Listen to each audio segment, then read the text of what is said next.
የስልጠና ዓላማውን በተመለከተ በየደረጃ ያለውን የገቢ አመራርና ባለሙያዎችን የማስፈጸም አቅም ለማጠናከርና የግንዛቤ ጋፖችን ለመዝጋት እንደዛም ደግሞ ክልሎች አቻ ተቋማትና ክልሎች ጋር ተመጣጣኝ የማስፈጸምና እውቀት እንዲኖራቸው ለማድረግ ተብሎ ታስቦ የተዘጋጀ ስልጠና ነው። 3 ሰነዶች ለስልጠና ይቀርባሉ።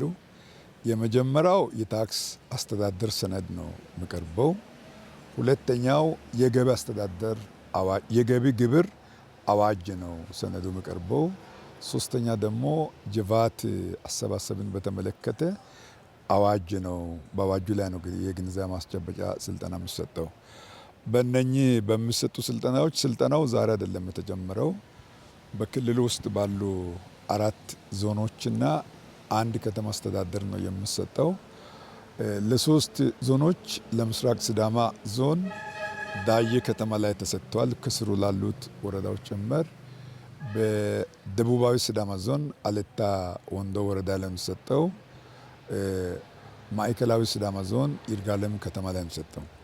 ዛሬ እየተሰጠ ያለው ሰሜናዊ ሲዳማ ዞን ስር ላሉ 10 ወረዳዎችና አዋሳ ከተማ አስተዳደር 8 ክፍለ ከተሞች በአንድ ላይ ከሁለቱም ተቋማት ለተወጣጡ የገቢ አመራሮችና የማናጅመንት አባላት እንደዚሁም ባለሙያዎች ነው ስልጠናው እየተሰጠ ያለው።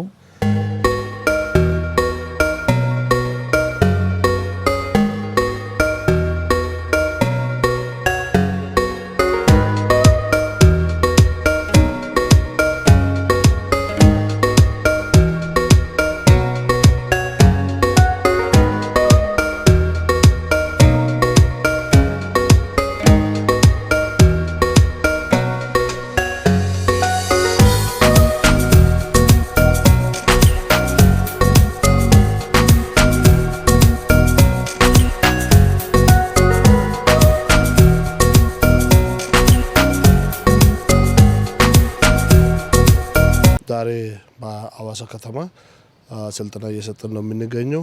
ዛሬ ብቻ ሳይሆን ባለፉት ሳምንታት 3 ቦታ ስልጠና ሰጥተናል። በምስራቃዊ ሲዳማ ዞን፣ ደቡብ ሲዳማ ዞን እና መሀል ሲዳማ ዞን ሰጥተናል። ይህንን ስልጠና ዛሬ ስንሰጥ ያለ ነው አንደኛውና ዋናው ዓላማ የታክስ ባለሙያዎች አቅም መገንባት ነው።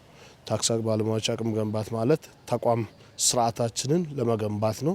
ይህም ደግሞ ክልሉ የሚያመነጨውን ገቢ በሚገባ ማጠን ለመሰብሰብ እንደምታወቀው ታክስ ባለስልጣን የሚተዳደረው ደንብ፣ አሰራር፣ መመሪያ አለው።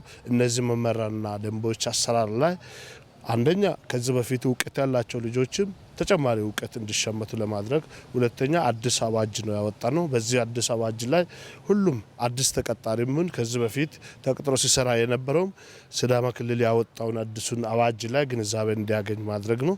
ሶስተኛ ተቋማችን ውስጥ ስንሰራ በቆየንበት ጊዜ የነበሩ የአሰራር፣ የአስተሳሰብ፣ የአመለካከት ክፍተቶች በጥናት ለይተናል። የለየነውን ጥናት ለመዝጋት አንዱ መንገድ ደግሞ ስልጠና ስለሆነ ጋፖችንም ጭምር ለመዝጋት ነው። እነዚህ ጋፖች ከዘጋን በኋላ የምናገኘው ጥቅምን የሚጠበቀው ውጤት ምንድነው ከተባለ አንደኛ ተቋም ግንባታችን የተሳለጠ ይሆናል።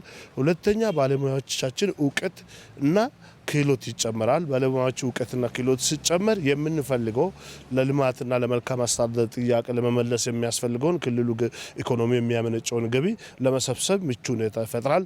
እነዚህን ታሳቢ ባደረገ መልኩ ዛሬ ለአዋሳ ከተማ ባለሙያዎችና ለሰሜን ዞን ባለሙያዎች ከእያንዳንዱ ወረዳና ክፍለ ከተማ 7 ሰው ጠርተን ለአመራሩም ደግሞ አብሮ እንዲሰለጠን በማድረግ አመራሩም ጭምር አውቆ ያወቀ ሰው ነው የሚመራው።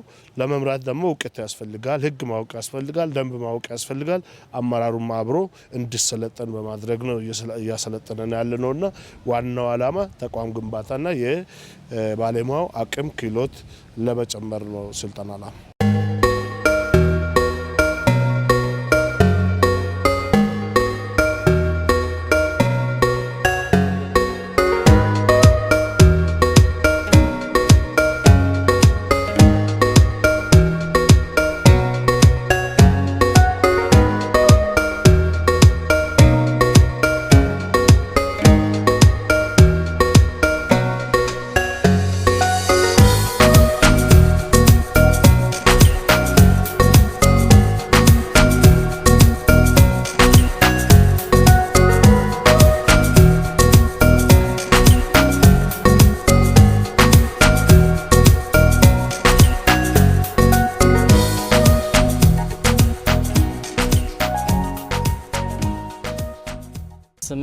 አየለ በጠና ይባላለሁ። ከሀይቅ ዳር ክፍለ ከተማ ገቢዎች ባለስልጣን የደንበኞች አገልግሎትና የታክስ አሁን በአሁኑ ሰዓት ላይ እየተሰጠ ያለው ስልጠና ለአስፈጻሚ አካላት፣ ለአስተባባሪዎችም፣ ለጽህፈት ቤት ኃላፊዎችም እየተሰጠ ያለው ስልጠና ከዚህ በፊት ከነበረው በጥሩ ሁኔታ የአተገባበርና የአፈጻጸም ወጥነት እንዲኖረው ጥሩ ግንዛቤ የሚያስጨብጥና ሁሉም የግብር ከፋዩ ግዴታና መፍትሄም ለይቶ እንዲያቅ የሚወሰኑ ውሳኔዎችም ከክልል እስከ ታችኛው መዋቅር ድረስ ወጥ እንዲሆንና ተመሳሳይ እንዲሆን የታክስ ሕጉን አክብሮ መፈጸምና ማስተዳደር እንድንችል ጥሩ ግንዛቤ የሚያስጨብጥ ስልጠና ነው እየተሰጠ ያለው። ሰነድ ሲቀርብ ይሄ ባለሙያ ምን አይነት እውቀት ክህሎት መጨበጥ አለበት የሚለው ላይ አንደኛ አዳሪስ አሰራሮች ላይ በቫት አሁን አዲሱ የቫት ማሻሻ ቫት አዋጅ ማሻሻ ተደርጓል በፌደራል ደረጃ። ይህንን ደግሞ በአዲስ መልክ ምንድነው የተሻሻለው ከበፊቱ ምንድነው የሚለየው አሁን ልዩነቱ ምንድነው የሚለው ላይም በቂ ግንዛቤ እንዲያገኙ ያደርጋል። ሁለተኛ የታክስ አዋጆች ደግሞ ሃርሞናይዝድ ናቸው። የፌደራሉም የክልሉም እስከ ታችኛው መዋቅር አንድ ቢሆንም ነገር ግን አዲሱን አዋጅ ስናወጣ በእኛ ኮንቴክስት ነው ያወጣ ነው። በፊት በደቡብ ብሔር ብሔረሰቦች ጋር አብረን በነበረንበት ጊዜ ስንሰራ የቆየ ነው አዋጅ አለ። ያን አዋጅ ወደ ሲዳማ ስንቀይር የራሳችን ኮንቴክስቱ በምን አይነት አዋጅ ምን አይነት ታክስ ነው መሰብሰብ የሚገባን የሚለውንም ጭምር ኮንቴክስቱ ውስጥ ስላለ ይህንን እውቀት ጭምር ያገኛሉ። ሁለተኛ አጠቃላይ ታክስ ስርዓቱን ለማዘመን እየሄደን ያለንበት መንገድ አለ። በቴክኖሎጂ ምን በተለያየ መንገድ ያን ቴክኖሎጂን ለማዘመን ደግሞ መነሻችን አዋጅ ነው። ከዚህ ተነስተን ስለምንሄድ ስንሰራ ከታች ከዚህ በፊት አሁን ያጋጥሙ ያሉ ችግሮች ይኖራሉ። እነዚህ ችግሮችን ደግሞ በዲስከሽን በውይይት በአዋጅ ውስጥ ያለውን ብቻ ሳይሆን እርስ በርስ እውቀትን ሼር በማድረግ ኤክስፒሪያንስን ሼር በማድረግ ስልጠና ደግሞ ቀጥታ የሚሰጥ ብቻ ሳይሆን አንዱ ቦታ ያለው ክህሎት ወደ ሌላ ቦታ ትራንስፈር የማድረግም እድል ስለሚፈጥር እርስ በርስ በመማማር የሚያገኙት እውቀት አዳብሮ ከዚህ በኋላ የሚሰበሰበውን ገቢ ውጤታማ በሆነ መልኩ ወጪ ቆጣቢ ኢፊሸንት በሆነ መልኩ እንዲሰበሰብ የማድረግ ስራ ይሰራል ተብሎ ይጠበቃል። ስሜ ትግስት ደንቾ ይባላል። የትምህርትና ስልጠና ዳይሬክቶሬት ቡድን መሪ ነኝ። በዚህኛው ዙር እየሰጠን ያለነው ለአዋሳ ከተማ አስተዳደር ዋና ማዕከልና 8ቱም ክፍለ ከተማ እንዲሁም ለሰሜናዊ ሲዳማ ዞን ያሉ ወረዳዎችን በአጠቃላይ ነው ስልጠና እየሰጠን ያለነው። ስልጠናው የሚመለከተው የተለያዩ የአዋጆች አሁን ላይ አዳዲስ አዋጆችን እንደ ሲዳማ ክልል አጽድቀናል። ይህም አዋጅ ከጸደቀ በኋላ ለሰልጣኝ ስልጠና አልተሰጠም ለባለሙያ። ይህንን አስመልክቶ ነው አሁን ስልጠናው እየተሰጠ ያለው። ስልጠናው አመራሮችን ማለት የቢሮ ኃላፊዎችን፣ ዳይሬክቶሬቶችን እንዲሁም ባለሙያዎችን ያካተተ ሲሆን አንደኛ የስልጠናው ዓላማ አዳዲስ አዋጆች ላይ ግንዛቤ ለማስጨበጥ ነው። የተዘጋጁት 3 አዋጆች ናቸው። የመጀመሪያው የታክስ አስተዳደር አዋጅ ነው። የታክስ አስተዳደር አዋጅ በፊት አዶፕት ያደረግነውን የደቡብ ክልልን ስንጠቀም ነው ቆይተናል። አሁን ግን ክልሉ የራሱን አዋጅ ስላጸደቀ በዚህ አዋጅ ዙሪያ ነው። አንደኛ የታክስ አስተዳደር አዋጅ ላይ፣ ሁለተኛ የገቢ ግብር አዋጅ ላይ ነው። የገቢ ግብር አዋጅም አንድ ላይ ከታክስ አስተዳደር ጋር የጸደቀ አዋጅ ነው። ይህንንም አስመልክቶ ስልጠና እየተሰጠ ነው የሚገኘው። ሶስተኛው የተጨማሪ እሴት ታክስ አዋጅ ነው። የተጨማሪ እሴት ታክስ አዋጅም ያው በፌዴራል የሚጸድቅ ቢሆንም ፌዴራሉ ደግሞ እንደ አዲስ አዋጅ ስላጸደቀ ይህንንም አስመልክቶ በውክልና የምንሰበስበው ታክስም ቢሆን ስለ አሰራሩና የተጨመሩ አዳዲስ ሀሳቦች ምንድን ናቸው የሚለውን በዝርዝር ማወቅ ስለሚገባን በዚህ ዙሪያ በእነዚህ 3 አዳዲስ አዋጆች ዙሪያ ሰፊ ስልጠና ነው እየተሰጠ ያለው። የአሰልጣኞች ስልጠና በሚል መልክ ነው ስልጠናውን እየሰጠን ያለ ነው።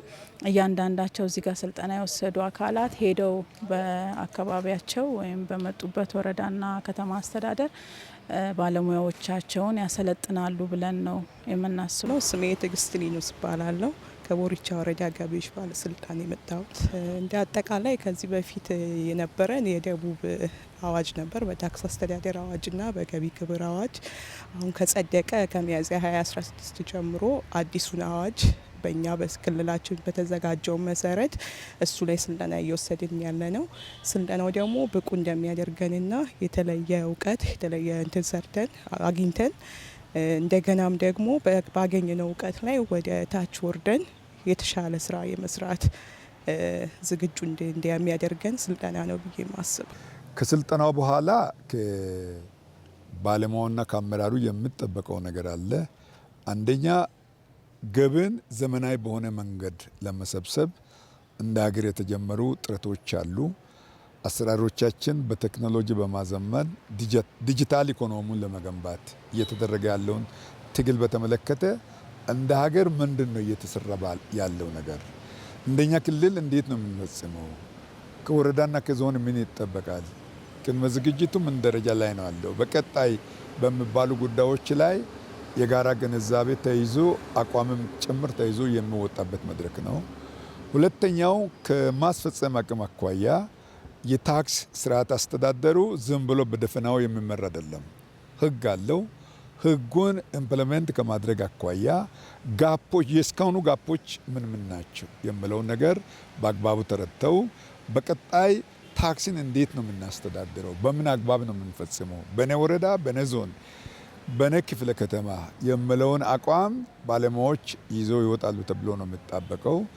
የገቢ አሰባሰብ ስርዓቱን በተመለከተ አዋጁ ምንድን ነው እንደ ሀገር እያለ ያለው? በእስካሁን አፈጻጸማችን ምን ጋፖች ነበሩት? የታክስ ህግ ሃርሞናይዝድ ነን እንደ ሀገር፣ አላይመንቱን የጠበቀ መሆን አለባቸው። ክልሎች መንግስታትም ቢሆኑ ዋናው ገዢው የፌዴራል መንግስት ነው። የፌዴራል አዋጅ አለ፣ የክልል አዋጆች አሉ። የታክስ አዋጁ እጅግ የተጣጣመ ነው። ይህንን በአግባቡ ተረድተው ከታክስ አስተዳደር ስርዓቱ አኳያ የፌዴራሉ ምን ይላል፣ የክልሉ ምንድን ነው የሚለው፣ ከገቢ አሰባሰብም አንጻር አዋጁ ምንድን ነው እያለ ያለው፣ እያንዳንዱ ወረዳ በምን አግባብ ነው እየፈጸመ ያለው። የማስፈጸም አቅም የሁሉም ባለሙያ አንድ ይሆናል ተብሎ አይጠበቅም። ሀዋሳ ከተማ አካባቢ ክፍለ ከተማውን ጨምሮ የተሻለ ግንዛቤ፣ የተሻለ የማስፈጸም አቅም፣ የተሻለ ህግን የማስፈጸም ብቃት ይኖራል ተብሎ ነው የሚጠበቀው። ካልየ ዞን የተውጣጡ ባለሙያዎች፣ የማናጅመንት አባላት እንደሙም አመራሮች የልምድ ልውውጥንም ጭምር ሼር ያደርጋሉ ተብሎ ነው የሚጠበቀው። የበጀት ዓመቱን ለማጠናቀቅ 10 ወሩን ጨርሰናል። 2 ወር ነው የሚቀረን። ከሁለተኛውም ወር ዛሬ 13 ቀኑን ይዘናል። ወደ 47 ቀናት ነው የሚቀሩን። ከ47 ቀናት የስራ ቀናት 30 ቀናት ይሆናሉ ተብሎ ነው የሚጠበቀው። በቀሩን 30 ወራት ውስጥ አቅማችንን በጣም አማጠን የገቢ ፖቴንሻሉን ታሳቢ ባደረገ መንገድ ሰዓት የለኝም በሚል መሪ ሰራተኞቻችን፣ አመራሮቻችን ቀንና ማታ ተንቀሳቅሰው ጥረት በማድረግ የእቅድ አፈጻጸሙ በአግባቡ እንዲፈጸም የማድረጉን ኃላፊነት ይወጣሉ። ለዚህም ደግሞ አቅም ግንዛቤ ፈጥሮ ይወጣሉ ተብሎ ነው የሚጠበቀው። ወደ 2018 ዓመተ ምህረት ስንገባ የእቅድ ዝግጅቱ አሁን የቅድመ ዝግጅት ስራው ተጀምሯል። ባለሙያዎቻችን በስልጠናው ባዳበሩት አቅምና ግንዛቤ የማስፈጸም አቅም ተነስተው የተሟላ እንከን የለሽ እቅድ አቅደው በእቅዱ ላይ የጋራ መግባባት ተፈጥሮ ርብርብ ይደረጋል። የ2018 አፈጻጸማችን ከ2017 የተሻለ ይሆናል ተብሎ ነው የሚጠበቀው። ስለዚህ በእነዚህና በመሳሰሉ ጉዳዮች ላይ እንደ ክልል እየተገበሩ ባሉ ጉዳዮች ላይ የጋራ አቋም ተይዞ የታክስ ህጉን በአግባቡ ለመፈጸም አቋምም ጭምር ተይዞበት ወደ ትግበራ የሚገባበት ስልጠና ይሆናል ተብሎ ነው የሚታሰበው።